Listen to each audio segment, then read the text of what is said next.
Welcome to That's Good Sports. I am Brandon. I still do not own the Denver Broncos perna, and today on Twitter, Nikki Jabala reported that Pat Bowlen's daughter, Beth Bowlen, wants to become the controlling owner of the Denver Broncos. Well, Nikki was the first person I saw report it, but then the Broncos released a press statement about the trust, but I didn't get that email until I paid for the Athletic subscription so I could read Nikki's fucking article. Now, Nikki's a great writer, but I feel like Joe Ellis and the Broncos trustees owe me $34. The decision on who will own/run the organization is the biggest decision that will affect this franchise for what could be decades to come. And that's why I wanted to discuss this today, even though I was planning on making other videos. That's Good Sports.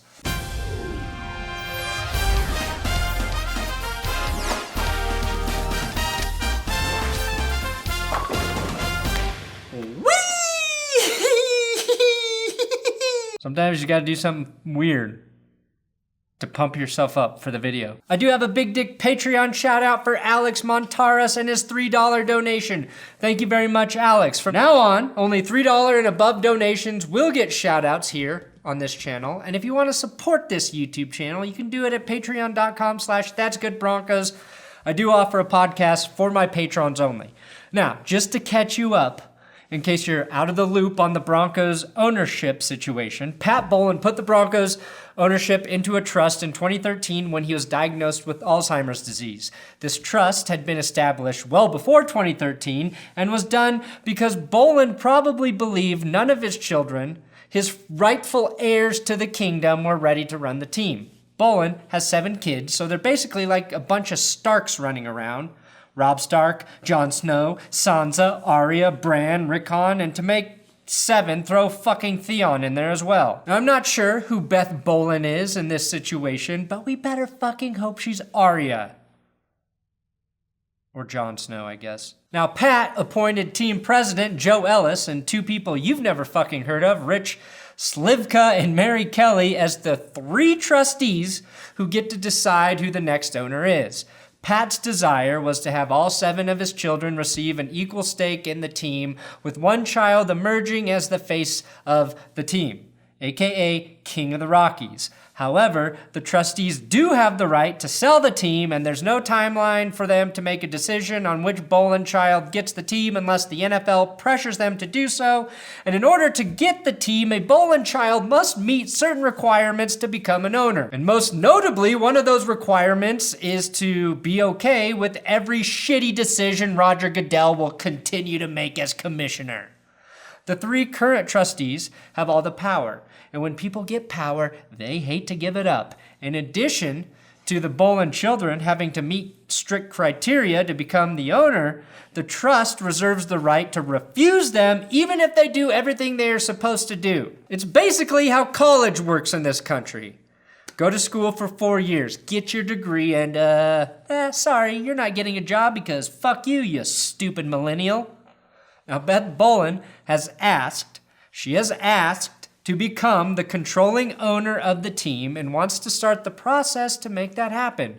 She said she has completed the criteria to do so and that she has presented the trustees with a transition plan for her to ease into the role via mentorship, and a plan to have all siblings receive their stake in the team as owners, as Pat requested in the trust. The Broncos trustees, Joe Ellis and those people we don't know, said, and I quote, "Beth Bowlen is not the only Bowlen child who is expressing interest in becoming controlling owner, and that the trustees have informed Beth of their determination that she is not capable or qualified at this time."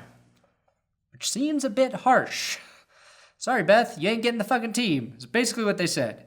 Part of the qualification, besides being at one point in time a sperm in Pat Bowlen's big, beautiful balls, was to have a bachelor's degree and an MBA or advanced business degree.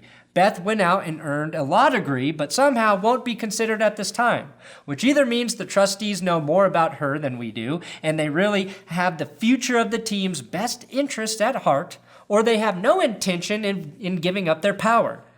Beth asked to start a plan where she was given the chance to build trust within the organization and have the trustees and team executives mentor her because she believes she's done everything else required. And they said, nah, we're good. My question is, why wouldn't they allow her to at least dip her toes, into the orange waters of the front office? They could have agreed to start the mentorship program, which really means just see if she has what it takes to do this job without guaranteeing her control. But they just said, nah, we're good.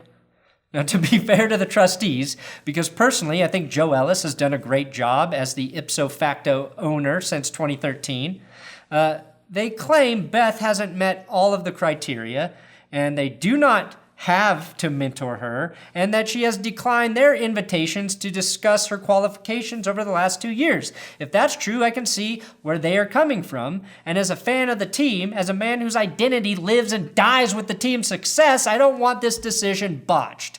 Because if it is, we could end up being the Cleveland Browns for the next 20 years. A hell no sports fan on earth should have to endure. Except for Patriots fans after fucking Belichick and Brady leave. Look, I know I'm throwing a lot of information at you here, okay? This is complex. There's a lot of moving parts. Here's the problem. I don't know who to believe.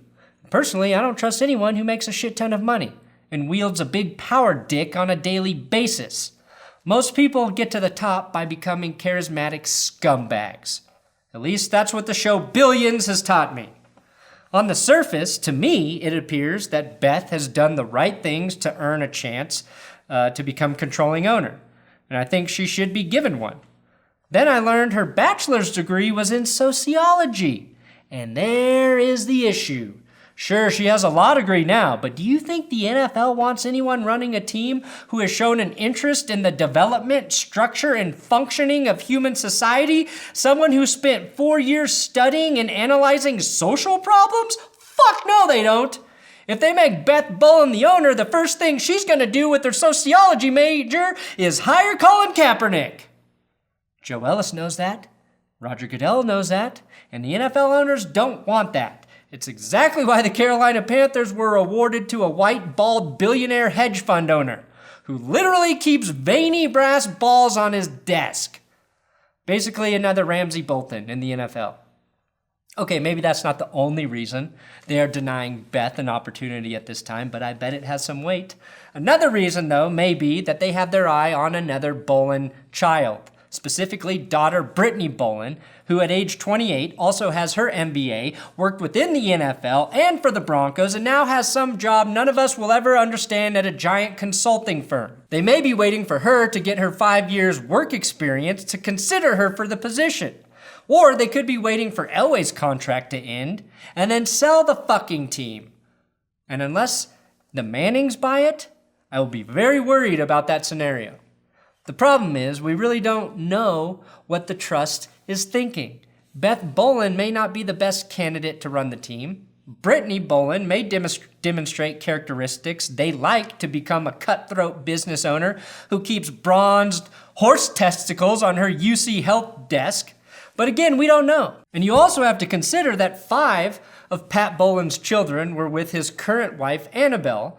So even though Beth Bowlen has the support of Pat's brothers and other daughter, Amy, there could be a divide within the family itself. I mean, Beth Bowlen could be Jon Snow, and Brittany Bowlen could actually be Arya. That's the better scenario, more accurate scenario here. What I will say is that if Mark Davis can run the fucking Raiders, I bet any of the Bowlen children can run the Broncos, including John Bowlen, who recused himself after his multiple DUIs and legal issues. But do we want Mark Davis? Obviously not. I don't ever want to pay a coach $100 million unless it's Bill Belichick. I currently trust John Elway and Joe Ellis, but even they may have a lot of questions to seriously answer if Vance Joseph and Case Keenum don't work out. That's the thing. There's no way for us to know who will do a good job as owner. We can't even be certain John Elway, the most trusted Bronco in history, will finish his career as a GM on a high note. I think we as fans should be privy to all of the truths about this situation so we can say, Beth Bowlen deserves a chance. Or, okay, trustees, we get what you're saying, and maybe she needs to do more. Or we should wait for the emergence of another candidate. The Mannings. As fans, as people who give their money to the organization, all I want is transparency. And today, we got none of that. And not once was Brandon Perna, me, mentioned as a possible owner. Sorry, I don't have an MBA, but I do have a IDGAFA. Yeah, an IDGAFA. And I don't give a fuck attitude. And as an NFL owner, that's all you need. If I were the owner, I would have made John Elway keep Wade Phillips. I would have hired Kyle Shanahan. And Jimmy Garoppolo would have become our quarterback. And Peyton Manning would be hanging with me at every Broncos game in the owner's box, live streaming our reactions and commentary to the game. And Aqib Talib would be here. And I would have had Tom Brady's knees taken out last time my Broncos played the Patriots. No, not a cheap shot during the game from one of the players. I would have drugged him and tricked him into giving consent to having his knees literally removed from his legs. That's how an owner has to think. I've got what it takes. But go ahead, give it to one of the Starks, because you sure as shit ain't ready for a nutless unsullied to run this team. A man with no nuts is better than a man with big nuts, because he has nothing to lose. That's also a great reason the team should go to one of the Bowlen daughters. Keep nuts out of business is what I always say. Thanks for watching another episode of That's Good Sports. Please subscribe here on YouTube. Make sure you check out my top 10 rejected Madden covers video. It's right there on the screen. Click it. I'm going to have some AFC West breakdown videos coming up. I am doing a deep dive into what every team in the AFC West has done and what it means for the division.